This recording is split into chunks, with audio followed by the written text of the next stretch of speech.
Bendiciones, shalom para todos, hermanos. Hoy continuamos con nuestro estudio, la historia detrás del Mesías.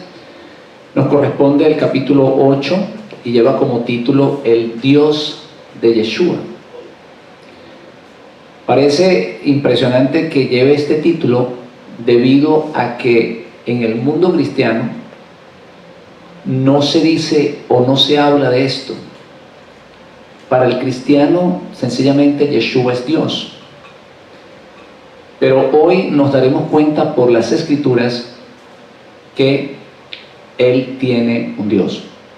Y por eso que cuando nosotros nos dirigimos a ese Dios, es bueno que hagamos lo que hacía el apóstol Pablo: nombrarlo como el Dios de Yeshua.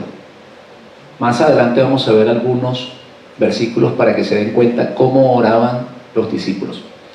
El propósito de este estudio es comprender cómo se llegó a la conclusión de la existencia de un Dios en tres personas distintas, y cómo más adelante se le aplica también, porque esto fue un proceso, el título a María como Madre de Dios y corredentora. En vista de que Yeshua es Dios, entonces eso trajo también como consecuencia de que María fuera elevada a la posición de Madre de Dios. Por lo tanto, también entonces María fue concebida sin pecados y llevada al cielo, y virgen, siempre virgen, antes y después del parto. Imagínense cómo se complicaron las cosas cuando se separaron los creyentes gentiles de sus hermanos judíos y comenzaron a absorber o a interpretar las Escrituras con una mentalidad no judía. Como un dato importante que estudiamos allí fue que las copias que se tienen hoy en día, o lo que se conoce como el Nuevo Testamento, se escribieron ya de una manera reinterpretada. En otras palabras, lo que escribió alguien al principio, una vez que se escribió esa o se reescribe esa carta o el evangelio, entonces se escribe reinterpretando lo mismo. Y como esa interpretación que ellos le dieron y esas escrituras las consideraban tan sagradas, están escritas casi a la perfección o reescritas casi a la perfección. ¿Por qué razón? Porque tanto los evangelios como las cartas se comenzaron a leer de una manera litúrgica en las congregaciones. Entonces, cuando había algún error en la lectura, inmediatamente, como se conocían de memoria, se corregía ese error. ¿Qué quiere decir esto? Que lo que se tiene hoy como Nuevo Testamento, podemos decir que fue casi exacto a lo que reinterpretaron ya los escribas después de los discípulos.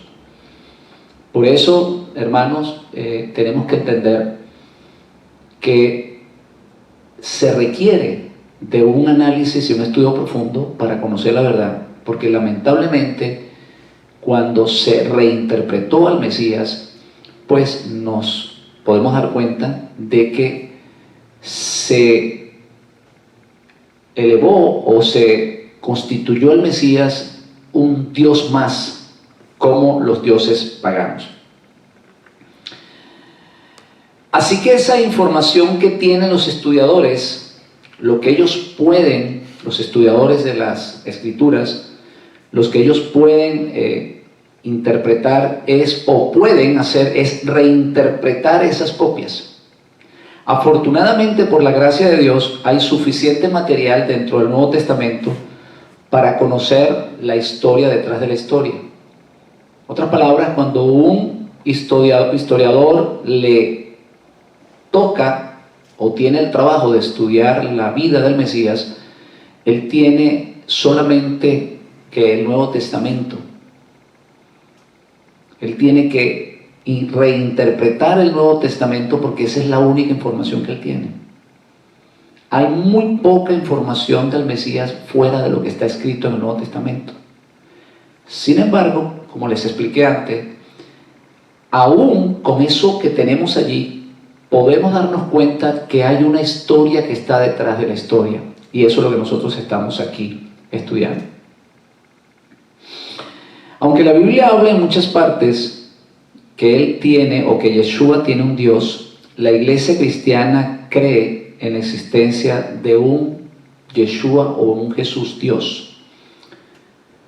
A pesar de que hoy en día hay tanta información, a pesar de que hay tantos estudiadores, lamentablemente dentro de las comunidades cristianas se sigue creyendo en eso. Me llamó la atención que cuando los estudiadores laicos, no cristianos, no religiosos, sino sencillamente estudiadores de las Escrituras, hacen un análisis completo de Jesús o de Yeshua, encuentran al Yeshua histórico, no el Yeshua reinterpretado.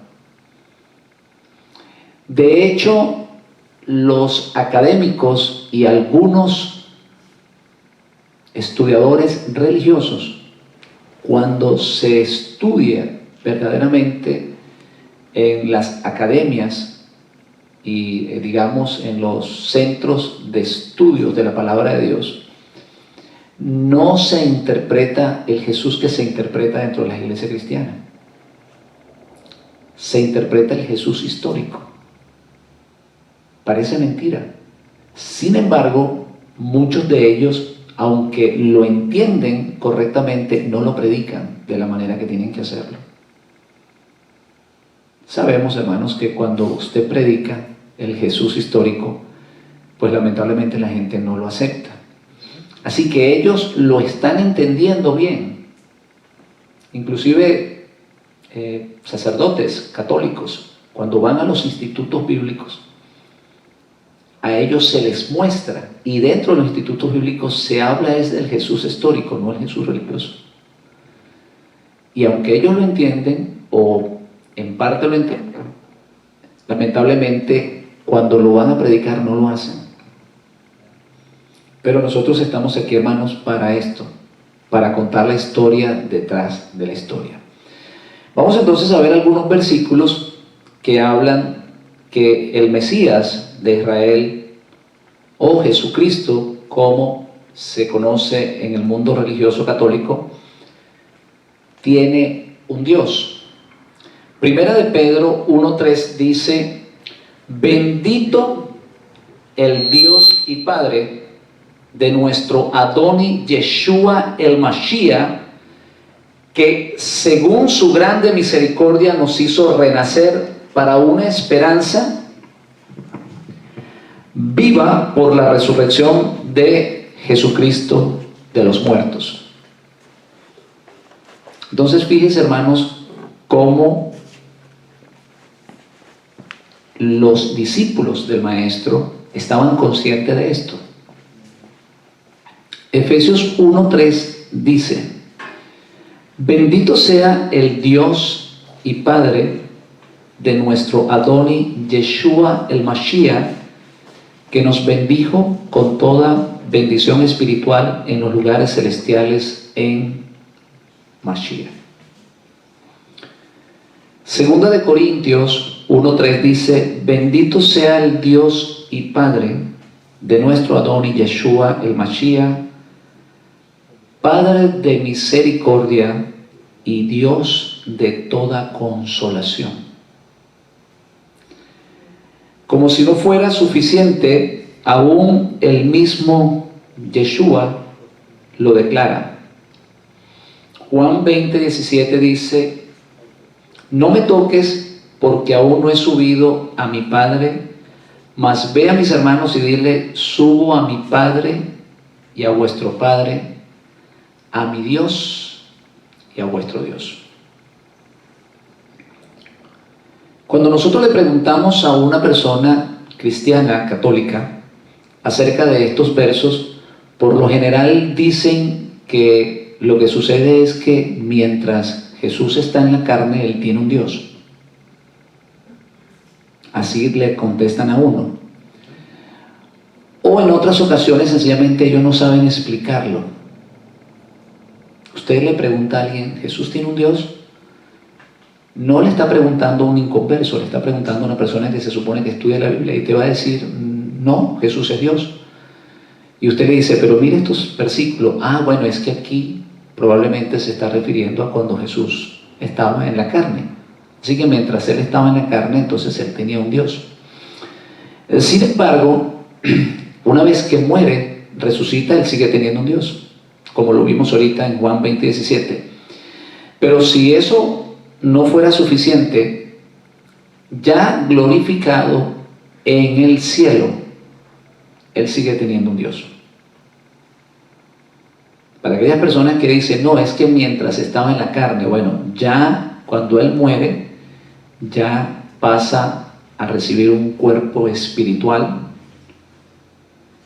y más adelante es elevado a la presencia del Eterno.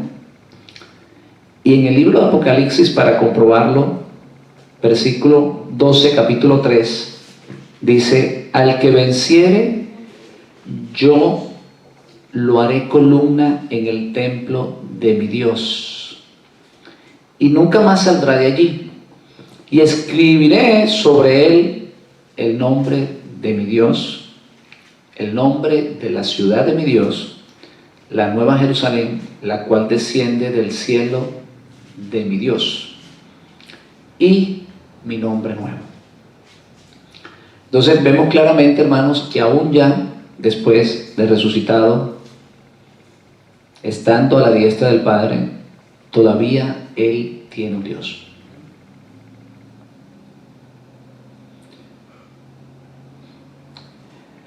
Una de las preguntas que nosotros hoy tenemos que hacernos y que se la debería de hacer todos los pastores y todos los cristianos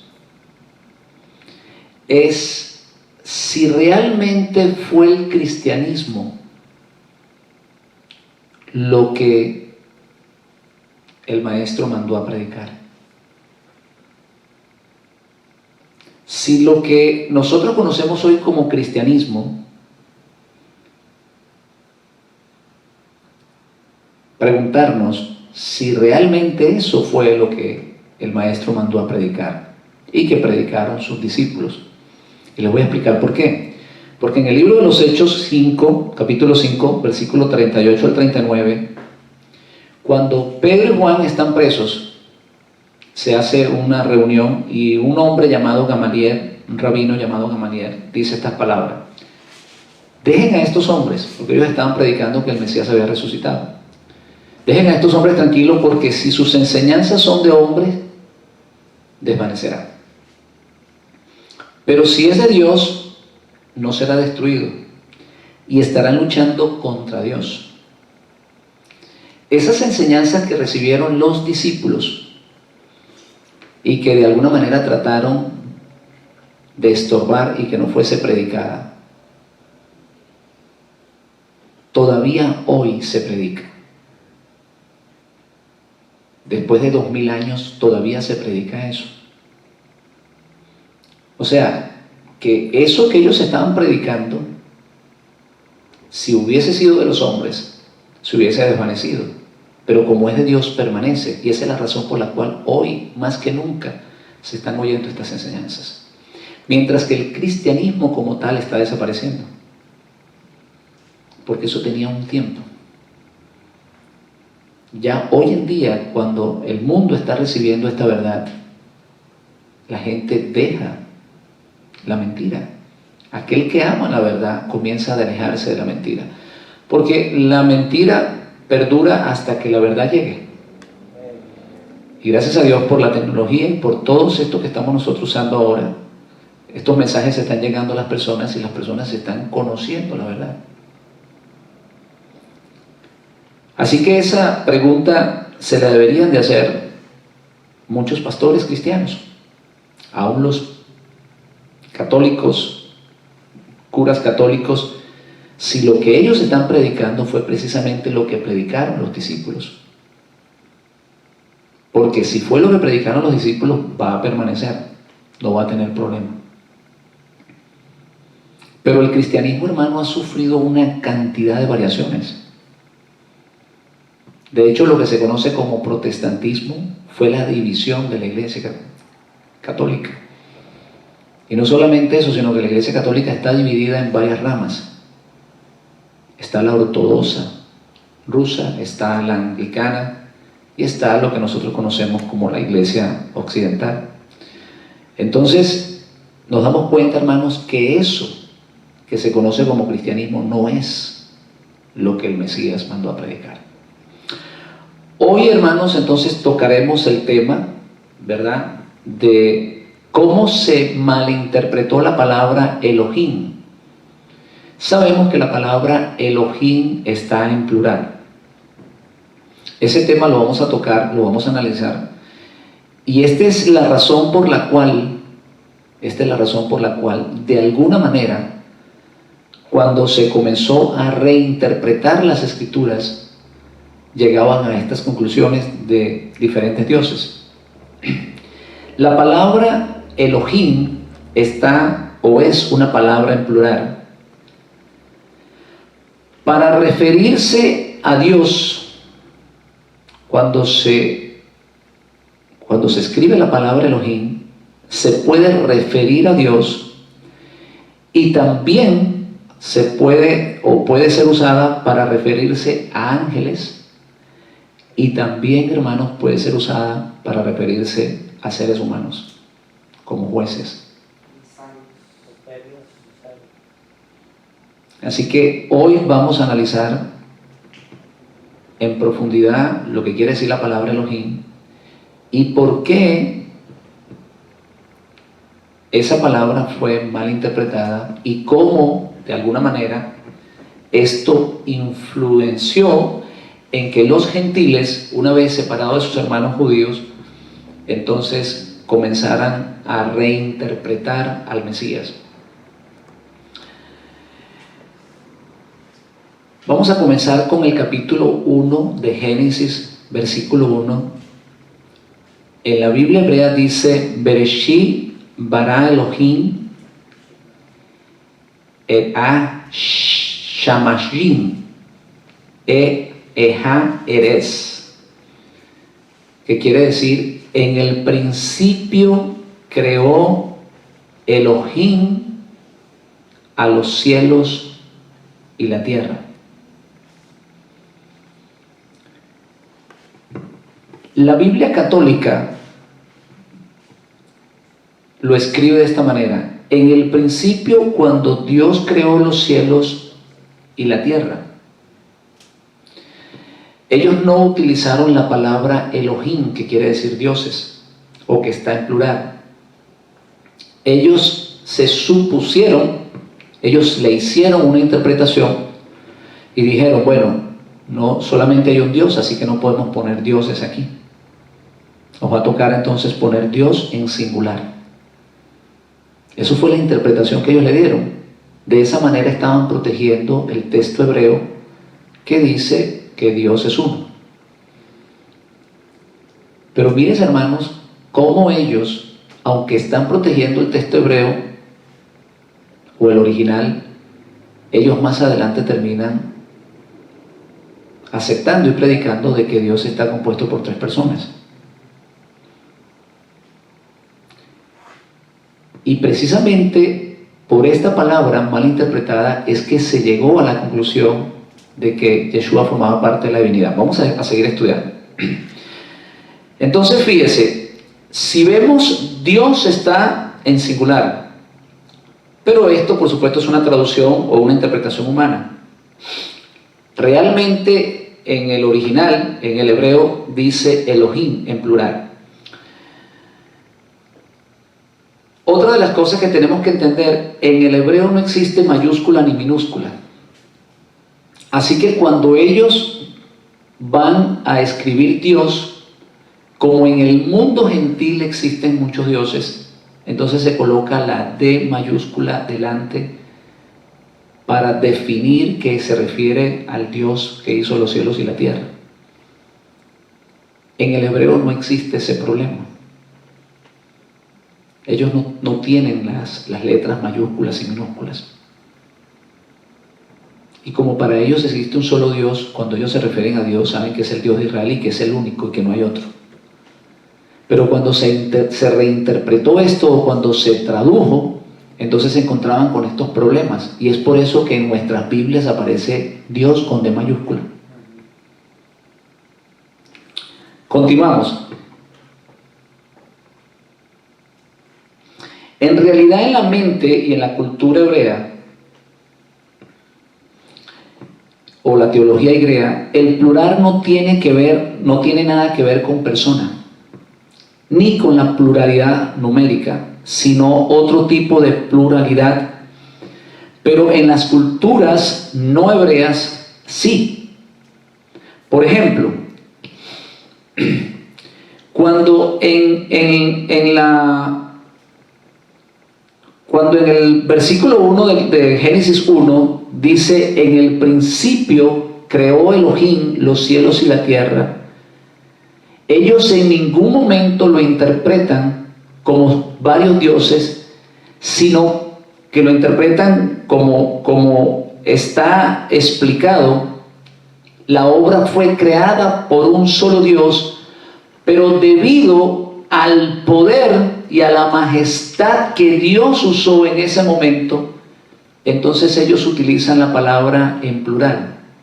Si usted continúa leyendo, después que dice que en el principio creó Dios los cielos y la tierra, el verbo que continúa está en singular, para mostrar que la obra creadora fue de un solo ser. Por ejemplo, volvemos otra vez. En el principio Elohim creó. Y el verbo crear está ¿en qué? En singular, a pesar que Elohim es plural. Esta situación la vamos a encontrar cada vez que se refiere a Dios. Pero cuando se refiere a Elohim a ángeles o a personas, ustedes se van a dar cuenta que el verbo que continúa está en plural también. Las personas que dicen o que defienden la doctrina de la Trinidad dicen que Jesucristo estaba con Dios desde la eternidad. Y utilizan mucho ese versículo de Génesis 1:26 que dice: hagamos al hombre a nuestra imagen, conforme a nuestra semejanza. La Biblia hebrea o la Biblia o el Targum, que es la traducción de la Biblia hebrea al arameo, que ya existía, ya esta Biblia existía cuando el Mesías estaba con nosotros, no dice como dice la traducción que tenemos nosotros. Dice: dijo Dios a los ángeles, que ministraban delante de él y que habían sido creados en el segundo día de la creación del mundo: hagamos el hombre a nuestra imagen y semejanza. Pero si usted continúa leyendo ese versículo, usted se va a dar cuenta que más adelante dice: y creó Dios, en singular. O sea, allí Dios no estaba hablando con la Trinidad. Sencillamente Dios expresó el deseo de hacerlo delante de los ángeles. Es más, se cree que el mundo fue creado por Dios a través de ángeles. Y de eso más adelante vamos a hablar y vamos a hacer un estudio tremendo. A través de emisarios. Por allá en el libro Apocalipsis nos vamos a dar cuenta de ciertos ángeles que están en ciertos determinados lugares. Y esto nos da a nosotros una luz de que los ángeles son los emisarios de Dios y que son poderes de Dios que Él tiene repartido en todo el universo para controlar el universo y para ejecutar sus juicios. Pero vamos a seguir con lo que estamos estudiando hoy.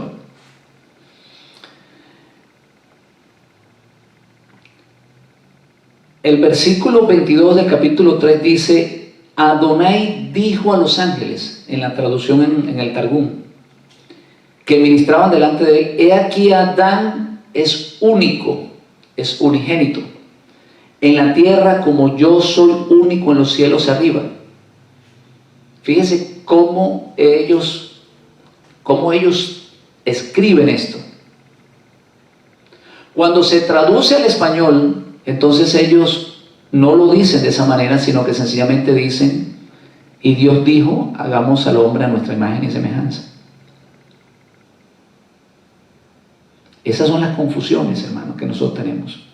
Por eso es necesario regresar a las sendas antiguas y ver cuáles son los originales para nosotros sacar una conclusión con quién realmente está hablando Dios. Génesis capítulo 11, ¿se acuerdan cuando había que destruir a Sodoma y Gomorra? En el Targum dice: Adonai dijo a los 70 ángeles que están delante de él: venid, bajemos, en plural.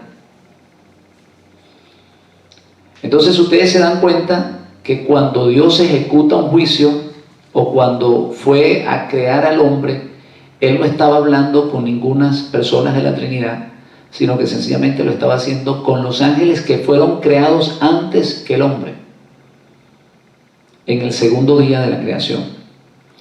En el mundo judío se sabía que Dios hablaba con los ángeles cuando creó el mundo. Esto muestra que Dios no hablaba con el Mesías o con Yeshua, con Jesucristo, en el momento de la creación. Sin embargo, nosotros sabemos perfectamente que el Mesías sí estaba en la mente de Dios mucho antes de la fundación del mundo. Él conoce todas las cosas. Pero la obra o la creación fue obra de un solo ser, a pesar que Él usa emisarios,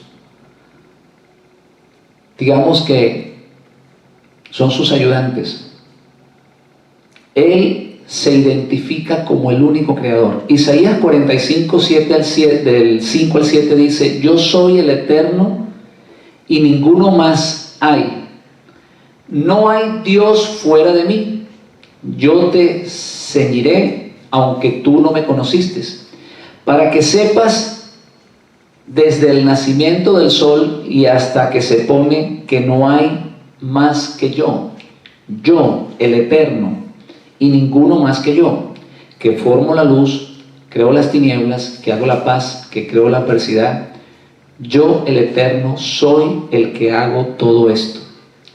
Isaías 46 del 8 al 10 dice: acordado de esto y tener vergüenza, volver en vosotros, prevaricadores, acordado de las cosas pasadas desde los tiempos antiguos, porque yo soy Dios y no hay otro Dios. Nada hay semejante a mí, que anuncio lo por venir desde el principio y desde la antigüedad, lo que aún no era hecho, que digo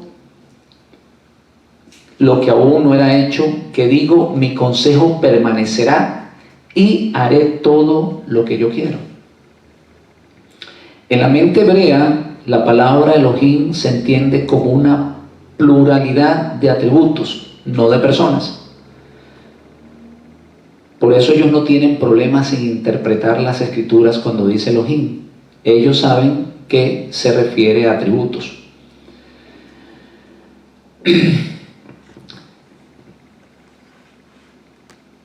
Es un título para indicar no la pluralidad de dioses o personas, sino la acción del Dios de Israel en la plenitud de su poder. Cuando hay algo de gran importancia, cuando hay algo de gran importancia, ellos utilizan el plural. Por eso nosotros vamos a ver que en la Biblia hebrea, cuando se refiere al Shemat, no dice ama al Señor tu Dios con todo tu corazón, sino dice ama al Señor tu Dios con todos tus corazones. ¿Cuántos corazones tenemos nosotros? Pues tenemos uno. Pero se refiere a la gran importancia de amar a Dios. No sé si podemos bajar un poquito el volumen porque me está haciendo interferencia. Está chillando un poquito. Entonces, vamos a ver otros ejemplos. Cómo se utiliza el plural para dar a entender la importancia de lo que se está hablando. Así está bien. En los círculos donde fue formado el Mesías, Yeshua, el término Elohim puede indicar o se podía interpretar de tres maneras distintas. Primero, cuando se hablaba de Elohim, se puede referir, ¿verdad? Estaba relacionado o se puede referir a la naturaleza divina del único Dios de Israel. Ellos lo podían interpretar de esa manera. Cuando se hablaba de el único Dios, el que tiene, digamos, el verdadero Dios, ellos podían utilizar o relacionaban la naturaleza divina con ese Dios, con ese único Dios, el cual es diferente a las criaturas de Dios,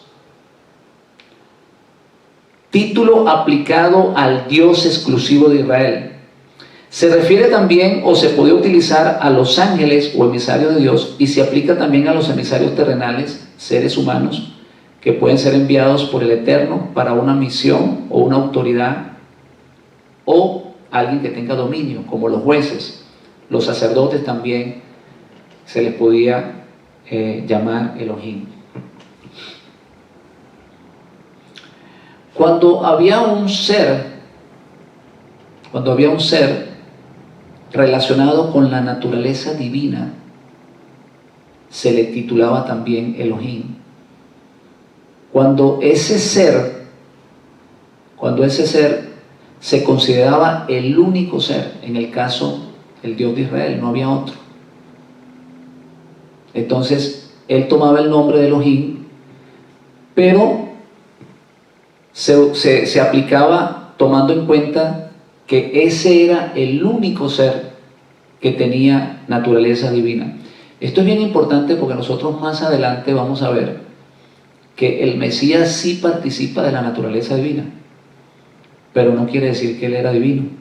Y nosotros también participaremos de la naturaleza divina, porque entraremos en la eternidad, pero fuimos creados, mientras que él es eterno desde siempre.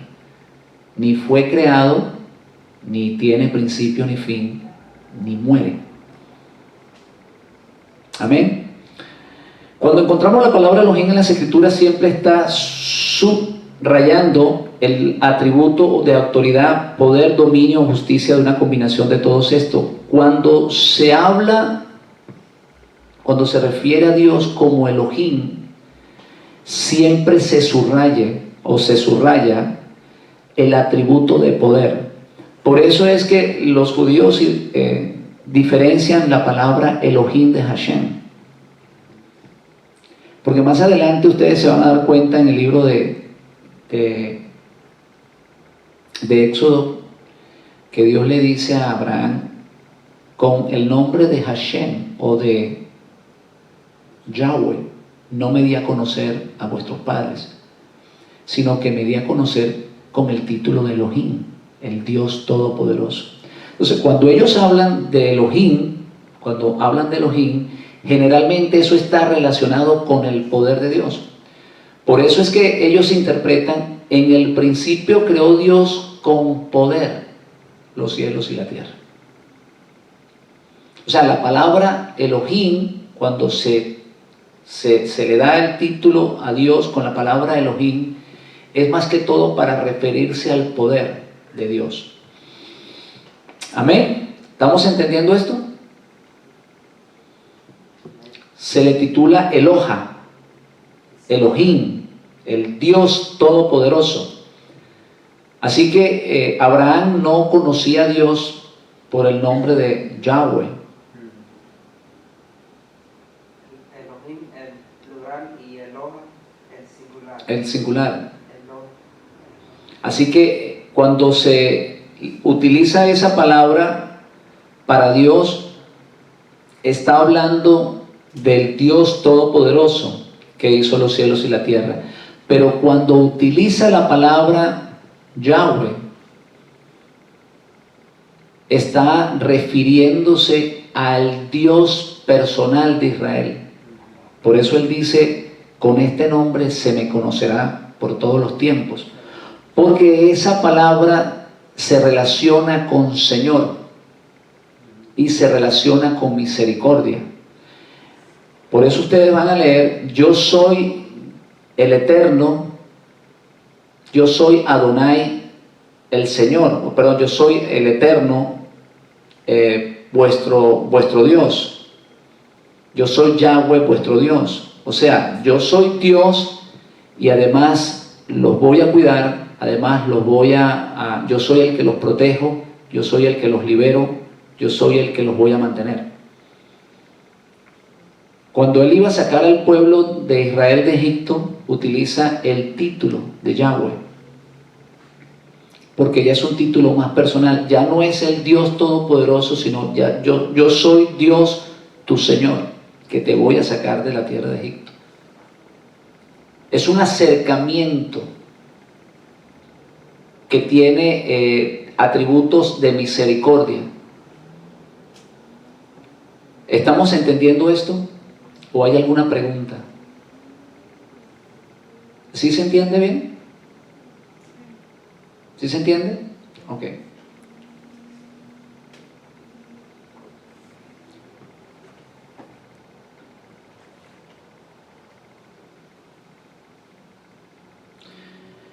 Bien. Como les acaba de explicar, cuando Dios se presentó a Moisés le dijo, ¿verdad? Yo soy el Dios de tus padres. O sea, le dijo que nunca se había mostrado a sus padres con el atributo de misericordia, sino con el atributo de poder,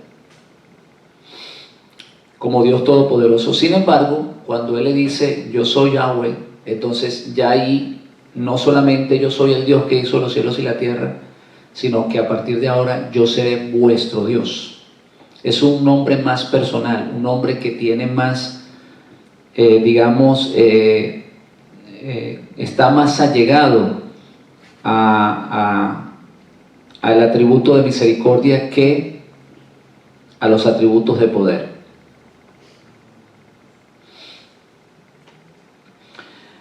Una de las cosas que nosotros tenemos que entender, hermanos, cuando nosotros llegamos al conocimiento de este nombre, el nombre de Dios, Yahweh,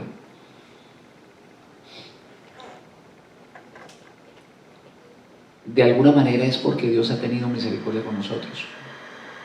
Porque nosotros en el mundo cristiano llamamos a Dios por cualquier nombre. Por eso les estoy diciendo que este nombre tiene relación con los atributos de misericordia. Y así fue como se le presentó a Moisés. Cuando nosotros regresamos a las raíces hebreas de la fe, cuando nosotros descubrimos nuestras raíces, cuando nosotros entendemos lo que los discípulos estaban explicando, nos damos cuenta que el nombre de Dios no es Jesús, para nada. ¿Y saben por qué? Porque Dios ha tenido misericordia con nosotros. Se ha acercado a nosotros y nos ha revelado su nombre. Aleluya. En Génesis capítulo 35:4, cuando Jacob le dice que quitaran, digamos, los ídolos, que dejaran los ídolos a la familia de él, el término que se usó allí no fue ídolos, el término original fue Elohim. ¿Por qué? Porque volvemos a lo mismo. La palabra Elohim se puede usar para dioses, para seres humanos, y también se refiere para el atributo de poder del Dios de Israel. En Éxodo 18 al 11, Jetro le dice a Moisés: ahora conozco que Hashem, o que el Eterno, es más grande que todos los Elohim.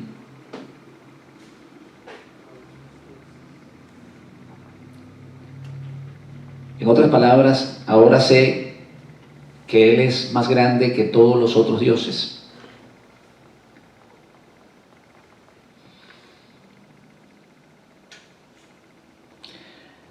Vamos a ver algunos ejemplos en la Biblia cómo esta palabra Elohim se usaba para personas. En Éxodo capítulo 2, versículo 16, cuando el esclavo quería quedarse con el amo, dice: entonces su amo lo llevaba delante de los jueces. Sin embargo, la Biblia católica, cuando tradujo este pasaje que está aquí, lo tradujo directamente del Targum. ¿Y saben cómo lo escribió? Dice así: y el amo, dice, y el amo lo llevará delante de Dios. Y tradujo la palabra, o colocó la palabra Dios, porque se encontraron con la palabra Elohim. Hermanos, esto es bien importante que nosotros entendamos esto. ¿Por qué hay problemas en la interpretación? Porque cuando se independizaron las personas que habían recibido la palabra de los hebreos y comenzaron a reinterpretar la Biblia con una mentalidad no judía, se encontraban con estos problemas. La Biblia, el original, el Talmud decía: se llevará delante de Elohim, o delante de los Elohim, o llevarán a la persona delante de Elohim. El judío no tenía ningún problema. El judío sabía que era delante de una persona que lo iba a juzgar, delante de un magistrado, sacerdote. Pero fíjense ustedes la equivocación que se produjo cuando la tradujeron al español, o cuando la Biblia católica, los que tradujeron la Biblia católica lo hicieron al español, colocaron delante de Dios. ¿Cómo iban a llevar a una persona delante de Dios? No tenía ningún sentido. Sin embargo, ellos lo escriben así porque se encuentra en la palabra Elohim.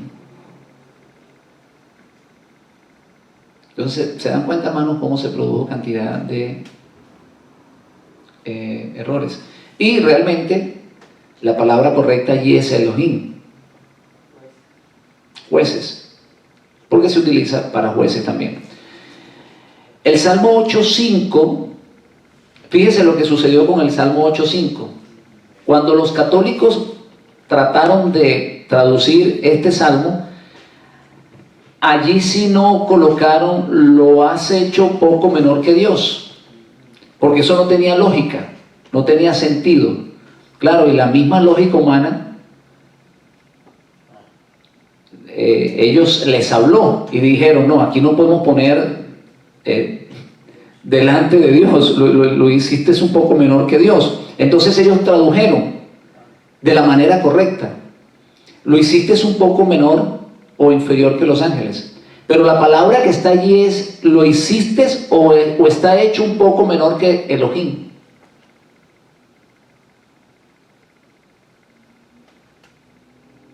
Estamos, hermano, viendo la profundidad del problema que hay acá.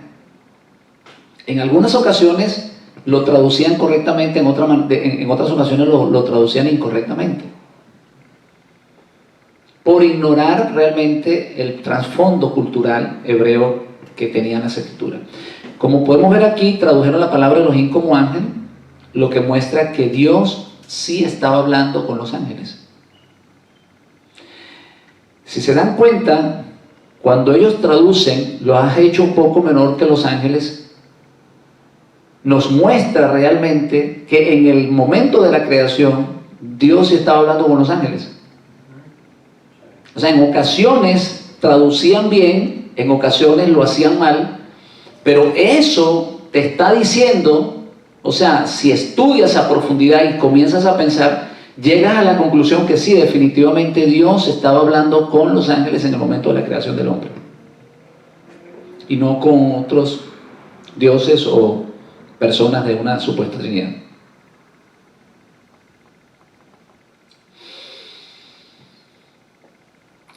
Como Elohim es plural, siempre que se refiere a Dios, el verbo que sigue está en singular. Voy a dar un ejemplo.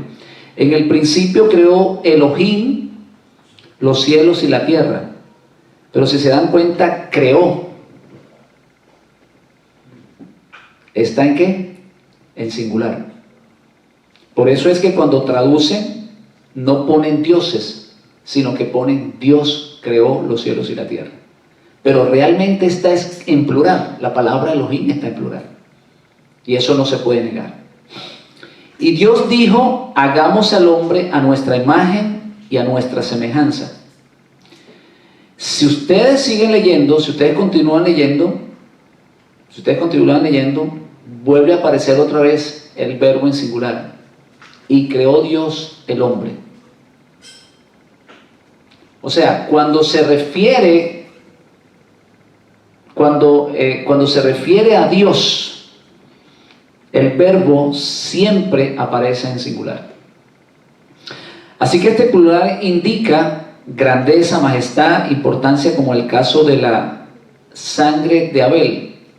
¿Saben cómo dice la versión hebrea cuando se refiere a la sangre de Abel? Sus sangres claman a mí desde la tierra. Sus sangres, no dice sangre, dice sus sangres en plural. Pero nosotros tenemos una sola sangre. Sin embargo, en la traducción original no dice su sangre, sino sus sangres, refiriéndose a la importancia de la sangre de Abel. Por eso es que más adelante en el libro de Hebreos Pablo va a decir que la sangre del Mesías, ¿qué dice?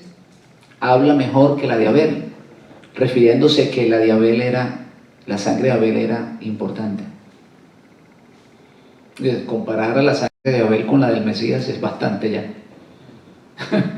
Entonces, cuando dice sus sangres, no es que tiene mucha sangre, sino que sencillamente le está dando importancia a la sangre. Como también hablamos en Deuteronomio 6:4, la versión hebrea dice, con todos sus corazones. O sea, a Dios hay que amarlo con todo nuestro corazón, y debido a la importancia de eso, entonces ellos lo colocan en plural, con todos vuestros corazones. Otro ejemplo que encontramos está en Esdras capítulo 4 versículo 11, cuando dice la copia de la carta que le enviaron al rey, y luego en el 4:18 dice la carta que nos enviaste. Fue una carta que le enviaron, pero tenía tanta importancia que ellos la pluralizan, o sea, están mostrando un plural de majestad o de ética, dándole a entender que esa carta tenía gran importancia. Otra de las partes claves está en Isaías, o el versículo clave que habla de esto está en Isaías 53:9. La versión hebrea dice muertes, refiriéndose al Mesías, y sus muertes en plural, no dice muerte en singular.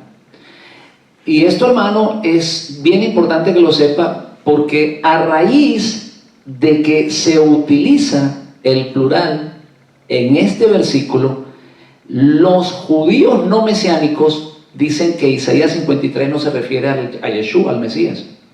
Como ellos no creen en el Mesías, ellos dicen que eso se refiere a Israel, que Israel ha muerto y ha vuelto a revivir las veces que ha sido invadida y luego ha sido renovada o se ha vuelto a levantar. Entonces ellos dicen que Isaías 53 no se refiere a Yeshua. Imagínense, hermano, que no solamente se creó un problema dentro del mundo no gentil, dentro del mundo gentil, sino también se creó dentro del círculo judío que no acepta al Mesías por la falta de estudio de las Escrituras. Entonces ellos dicen, no, ustedes se dan cuenta que dice muertes, no se puede referir al Mesías, se refiere a Israel, que ha muerto muchas veces o ha sido destruida muchas veces y ha vuelto a renacer. Entonces, hermanos, mire ustedes lo delicado que es esto. En la Biblia Jubileo, el capítulo 26, 11, dice, cuando Dios me hizo salir errante de la casa de mi padre, refiriéndose a Jacob. Sin embargo, la Biblia hebrea dice, cuando Elohim causaron que yo saliera. ¿Y sabes por qué la Biblia hebrea dice, cuando Elohim causaron que yo saliera? Porque Jacob fue sacado con ángeles o por ángeles. Por eso utiliza la palabra Elohim. Sin embargo, cuando la tradujeron, ahí la tradujeron mal. Porque colocaron cuando Dios me hizo salir. Aunque está bien, porque de todos modos los ángeles estaban recibiendo la autoridad de Dios. Pero realmente la traducción original dice cuando me causaron, en plural, cuando Elohim causaron que yo saliera.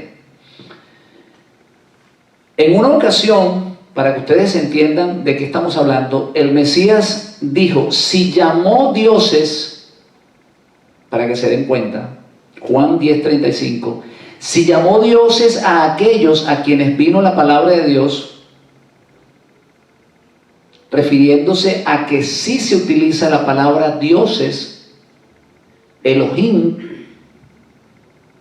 para personas o jueces o sacerdotes, y eso lo está, el mismo Mesías lo está explicando acá. Si él llamó a algunas personas dioses, Juan 10:35, aquel que dice ser hijo de Dios, ustedes dicen que blasfema,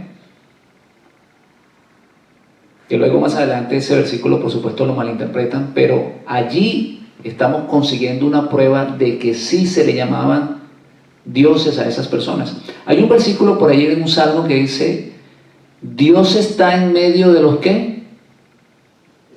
O Dios juzga en medio de los Elohines. Entonces, ¿cómo si la Biblia dice que no hay dioses?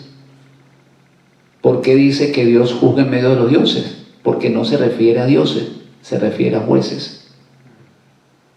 Si interpretamos esa frase con una mente pagana, Exactamente. no cabe, porque Dios no puede habitar en medio del... Y tampoco puede habitar tampoco en medio de un grupo de personas.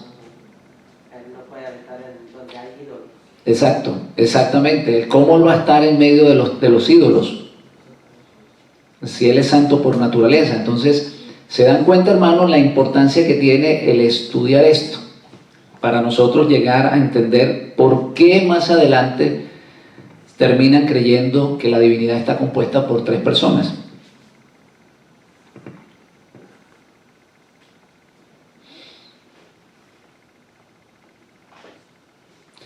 Si nos referimos a Elohim como Dios divino, entonces nos referimos al Dios de Israel, al único Dios, Dios de Abraham, Isaac, Jacob, Dios de Yeshua. Pero si nos referimos a ángeles o a personas, estamos hablando de autoridad o de una pluralidad de atributos, no de personas. Ahora, cuando hablamos de divino o de divinidad, en el concepto judío, se refiere a alguien que es eterno. Por eso es que cuando se considera a Jesús divino, en el Concilio de Nicea lo llevan a la posición de Dios, lo llevan coexistente con Dios, y ya el nacimiento no es el principio, sino que es la encarnación. ¿Por qué? Porque para el judío, para la mentalidad judía, la divinidad, lo que se conoce como la divinidad, no se puede crear, ni tampoco muere. La divinidad posee un atributo que nadie más puede poseer. A ver si alguien me dice cuál es ese atributo que posee la eternidad que nadie más puede poseer. A ver si alguien me lo dice. La infinidad y la inmortalidad. La eternidad. Por eso les estoy diciendo que esa palabra, yo soy el eterno, eso influye, eso tiene mucha importancia a conocer. Porque solamente alguien que es eterno puede ser divino. No es creado ni muere, porque Él es eterno. En el momento que el Mesías muere, no puede ser divino. Entonces, ¿cómo lo pudieron llevar a la divinidad, a formar parte de la divinidad? Cuando Él murió, cuando Él tiene un comienzo. Entonces, esa mala interpretación lo único que hace es traer otra confusión. Por eso es que ellos dicen que son tres personas coexistentes de la misma esencia y humanamente no podemos aceptarlo.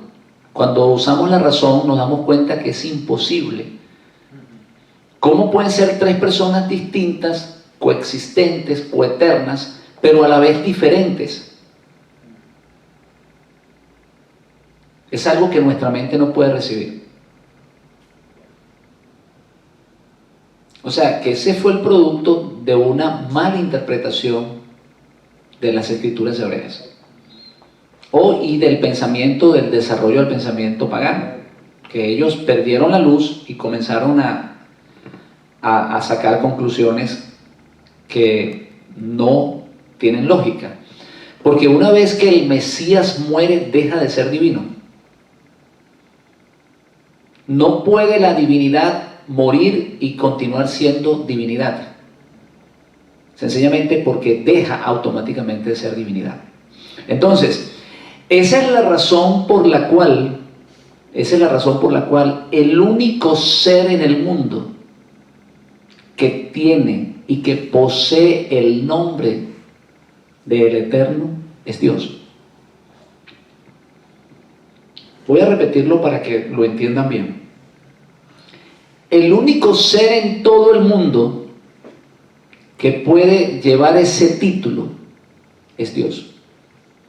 Porque no hay otro ser en el mundo que sea eterno. No existe. Él es el único eterno. Por eso le digo que conocer ese nombre tiene una cantidad de enseñanzas escondidas allí. Y es una riqueza tremenda que nosotros estamos recibiendo. ¿Te das cuenta quién es el verdadero Dios? Porque es el único ser que puede llevar ese nombre. Ningún otro.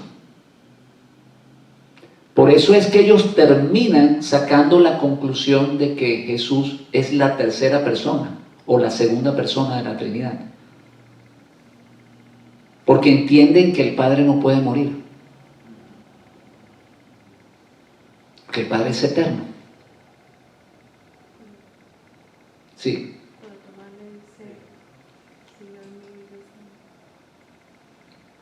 Ya vamos para allá. Ya vamos para allá.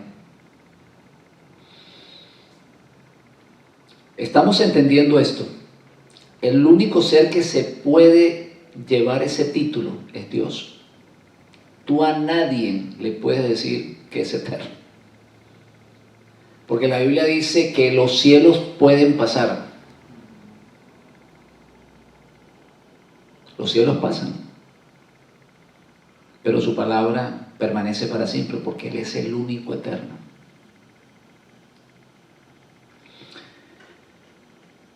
Santiago 1:17 dice: en Dios no hay cambio ni hay sombra de variación.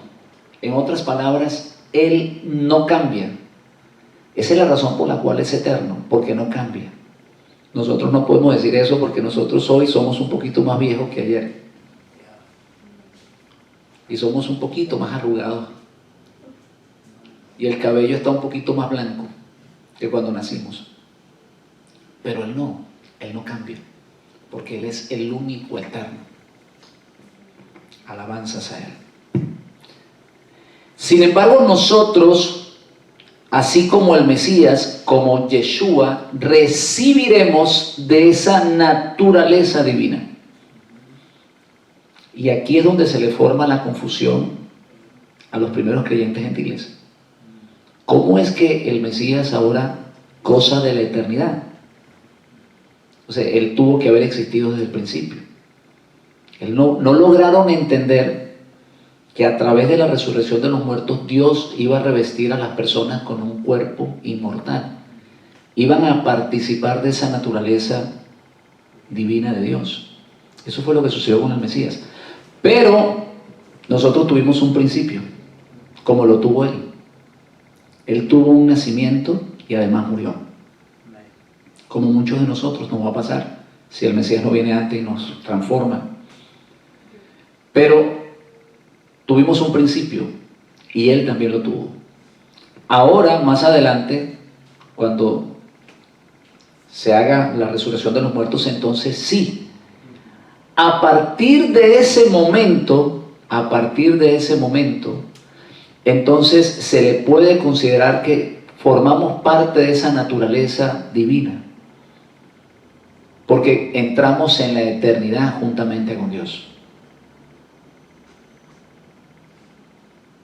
¿Estamos entendiendo esto?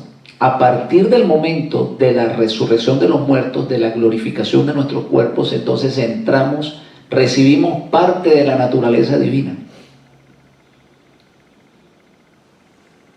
Pero por ahora, hermanos, somos sencillamente unos simples mortales.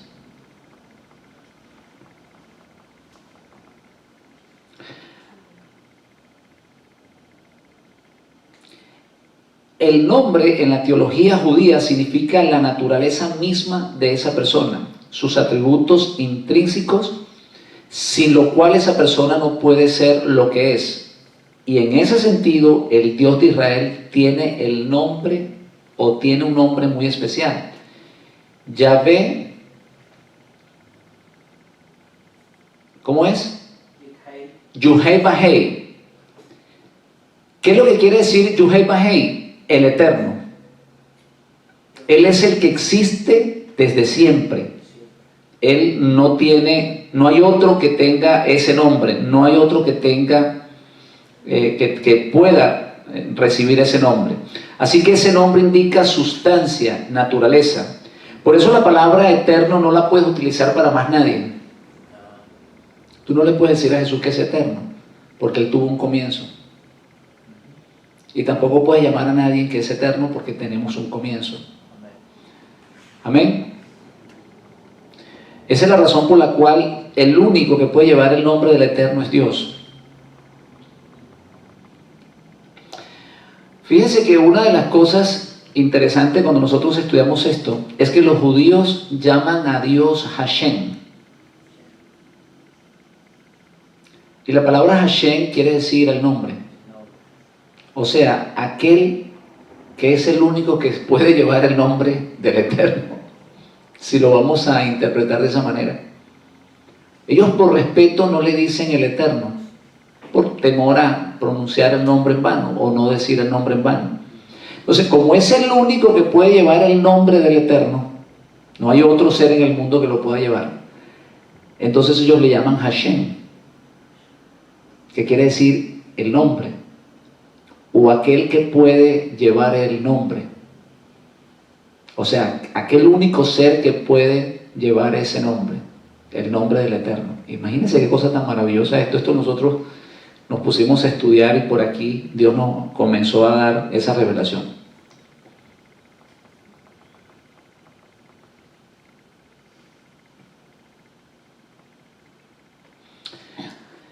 Dice que tomando el término eterno de una manera limitada, o sea, que haya tenido principio, como el caso de Yeshua o el caso de los ángeles, podemos decir que el que lleva el título de Elohim es una divinidad. Por eso les estoy explicando. La palabra se le puede dar el título o puede ser una divinidad aquella persona que participa de esa naturaleza eterna. Y por eso hay que tener cuidado, hermanos, en interpretar las Escrituras. En el mundo no judío, el término Dios es solo una divinidad. En el mundo no judío, lo que hace que hayan diferentes dioses, algunos en los cielos, otros los que eran hijos de dioses, o que eran hijos de dioses con seres humanos, y los que se hacían dioses, y también algunos demonios. Cuando nosotros escribimos Dios y nos referimos al Dios eterno, lo hacemos con D mayúscula, porque en el mundo pagano existen muchos dioses. Más adelante Pablo lo dice de esta manera: aunque para muchos haya muchos dioses, refiriéndose a los paganos, para nosotros los judíos solamente hay un Dios, el Padre.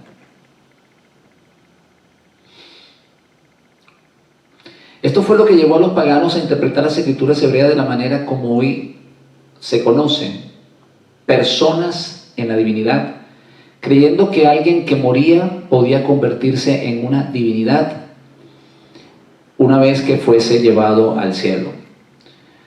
Además de esto, fue lo que llevó a los escribas a utilizar la letra mayúscula al principio de la palabra Dios para identificarlo como el Dios creador, lo que yo les había explicado ahorita. En la teología hebrea se cree que los ángeles poseen poderes y que tienen asignados ciertos lugares, regiones, donde poseen dominio. ¿Ustedes se acuerdan el pasaje de Daniel cuando el ángel le dice: desde que comenzaste a orar, tus oraciones fueron oídas en el cielo, pero fui estorbado por el príncipe de Persia? ¿Sí se acuerdan de ese pasaje bíblico en Daniel? ¿Qué estaba diciendo el ángel? Cuando yo traté de venirte a socorrer y a traerte el mensaje, fui estorbado por un principado. Fue estorbado por un ángel. Los judíos, hermanos, ellos saben perfectamente que los ángeles son los emisarios, y que además de ser los emisarios de Dios, son los seres que guardan las regiones celestes. Y guardan ciertos lugares. Y no solamente eso, hay ciertos demonios que también se ubican en ciertos lugares, en ciertas posiciones. Si usted va a Venezuela, por ejemplo, se va a dar cuenta que hay un lugar donde se ubican unos demonios determinados, y que hay otras regiones donde están dominadas por otros demonios.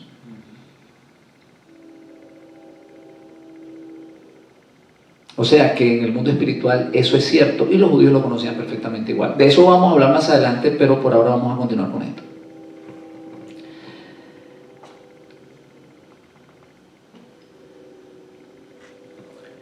Cuando estos seres que tienen autoridad, en ocasiones, algunos de estos seres tomaban la autoridad directa o representante de Dios. Por eso usted va a ver cómo la gente, o cómo algunos pasajes bíblicos dicen: y Abraham habló con Dios. Dice, ¿cómo hablar con Dios si Dios no es hombre? Sencillamente ese ángel que estaba allí estaba representando a Dios, y en ese momento legalmente era Dios. Es más, cuando Moisés habló con Dios, no habló directamente con Dios, sino con un ángel. Pero ese ángel representaba jurídicamente a Dios. Esto es en el mundo judío, y en la actualidad se conoce como un poder que recibe una persona. El abogado recibe un poder de alguien, y donde el abogado firme es como si estuviese firmando a la persona que le entregó el poder. Esto sucedía en el mundo judío, o sea, se entendía claramente en el mundo judío, pero fue difícil de asimilar por el mundo no judío, por los gentiles. La respuesta es que un emisario, un ángel, quien legalmente lo representaba, en el caso, por ejemplo, de Moisés, cuando dice: te he puesto delante de Faraón como Dios, o te he puesto como Dios delante de Faraón. Ese hombre, o Moisés, estaba en la posición de Dios. Y es por eso, hermanos, que cuando el faraón cuando él le preguntaba al faraón, ¿cuándo quieres que la plaga se detenga? Faraón le decía mañana. Y en el momento que Moisés pronunciaba la palabra, inmediatamente se detenía la plaga. O en el caso cuando fue a abrir el mar rojo. O sea, él ordenó al mar que se abriera, porque él estaba en la posición de Dios. Cuando nosotros leemos el Nuevo Testamento y nos encontramos con versículos como este, el que me ve a mí, ve al que me envió. Entonces, el que no tiene una mente judía, interpreta que Jesús es la imagen de Dios, o que Jesús es la segunda persona de Dios. Y por eso es que hay algunas religiones que cuando ellos entregan un tratado, ponen a un Dios, o ponen a Dios de una manera, lo pintan de una manera, y ponen al Hijo de Dios, a Jesucristo, y lo pintan exactamente igual. Eso lo hacen mucho los mormones. Cuando ellos le entregan un tratado a ustedes se van a dar cuenta que hay dos personajes. Está supuestamente el Padre y el Hijo es exactamente igual, parecen gemelos. Porque como hay versículos que dicen el que me ve a mí ve al Padre, entonces ellos dicen, no, pues ellos son iguales. Y resulta ser, hermanos, que Jesús está hablando en términos legales. En términos legales. El que me recibe, recibe al que me envió. O sea, si ustedes me reciben a mí, están recibiendo al que me envió, porque yo soy el enviado. Yo soy el que tiene la autoridad de Él para traer el mensaje. El que me ha visto al Padre. Y también yo y el Padre uno somos. Yo tengo la autoridad del Padre. Estos versículos, cuando se trataron de interpretar en el mundo no judío, produjeron confusión. Y nosotros de eso tenemos, como dicen en mi pueblo, un rollo. De esa cuerda yo tengo un rollo, por lo que nosotros hemos pasado y lo que nosotros hemos estudiado ya. Esa mala interpretación que se hicieron precisamente a estos versículos por el desconocimiento de la teología judía. Bien, hermanos, en el próximo capítulo vamos a ver cómo los ángeles se le aparecen como representantes de Dios en la tierra. Se nos acabó el tiempo, pero la esencia de esta enseñanza, mis hermanos, es que el hecho de que exista en el hebreo la palabra Elohim y que la palabra Elohim esté en plural, trajo como consecuencia que el mundo no judío, el mundo gentil, ya separado de sus raíces hebreas, llegaran a la conclusión de que Dios estaba compuesto de tres personas.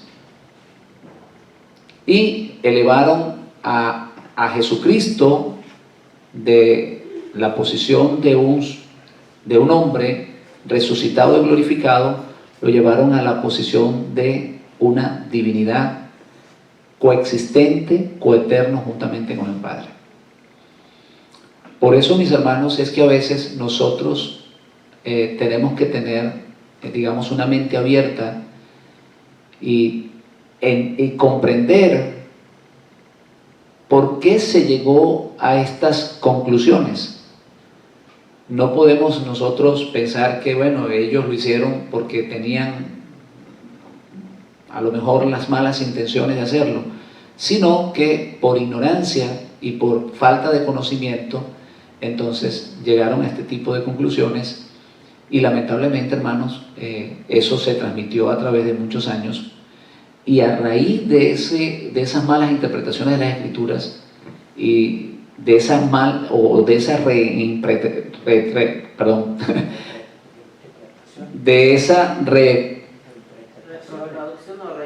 reinterpretación, es que los judíos también de alguna manera comienzan a separarse de los gentiles.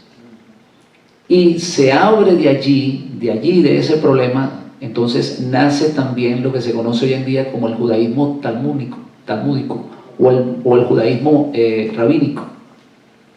Porque cuando ellos comienzan a oír que los gentiles están diciendo que existe una trinidad en la divinidad, entonces ellos dicen, no, mejor es separarnos de esta gente. Y allí fue donde ellos comenzaron a emplear, a tomar el Shema como versículo lema para ellos y para sus hijos. Oye Israel, el Señor nuestro Dios es el Señor uno es.